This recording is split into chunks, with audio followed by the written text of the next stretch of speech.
Morning and Evening by Charles Spurgeon, September the 18th. Morning, if we live in the Spirit, let us also walk in the Spirit. Galatians chapter 5, verse 25. The two most important things in our holy religion are the life of faith and the walk of faith. He who shall rightly understand these is not far from being a master in experimental theology, for they are vital points to a Christian. You will never find true faith unattended by true godliness. On the other hand, you will never discover a truly holy life which has not for its root a living faith upon the righteousness of Christ. Woe unto those who seek after the one without the other. There are some who cultivate faith and forget holiness. These may be very high in orthodoxy, but they shall be very deep in condemnation, for they hold the truth in unrighteousness. And there are others who have strained after holiness of life, but have denied the faith, like the Pharisees of old, of whom the Master said they were whitewashed sepulchres. We must have faith, for this is the foundation. We must have holiness of life, for this is the superstructure. Of what service is the mere foundation of a building to a man in the day of tempest? Can he hide himself therein? He wants a house to cover him, as well as a foundation for that house. Even so, we need the superstructure of spiritual life if we would have comfort in the day of doubt. But seek not a holy life without faith, for that would be to erect a house which can afford no permanent shelter, because it has no foundation on a rock. Let faith and life be put together, and, like the two abutments of an arch, they will make our piety enduring. Like light and heat streaming from the same sun, they are alike full of blessing. Like the two pillars of the temple, they are for glory and for beauty. They are two streams from the fountain of grace, two lamps lit with holy fire, two olive trees watered by heavenly care.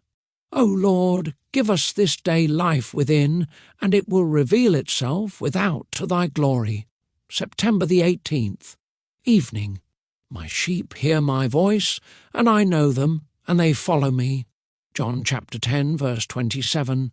We should follow our Lord as unhesitatingly as sheep follow their shepherd, for he has a right to lead us wherever he pleases. We are not our own, we are bought with a price. Let us recognize the rights of the redeeming blood.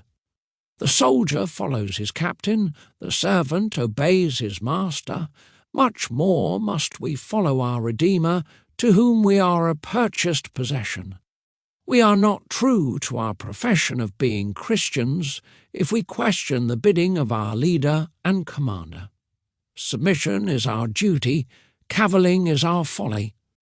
Often might our Lord say to us, as to Peter, "What is that to thee? Follow thou me."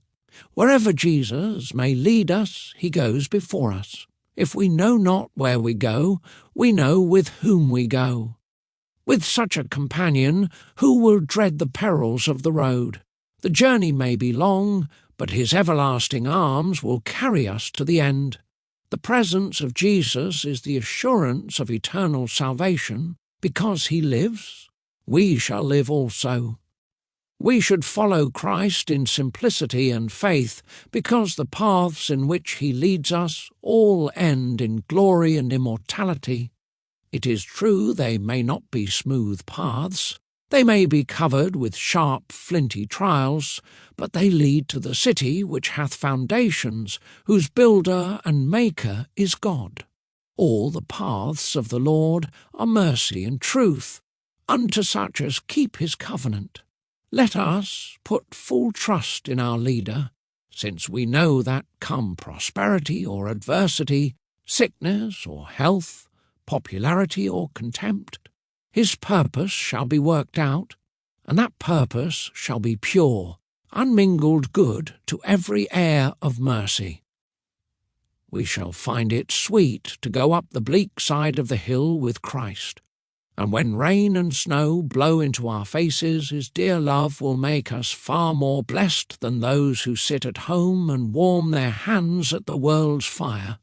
To the top of Amana, to the dens of lions, or to the hills of leopards, we will follow our beloved.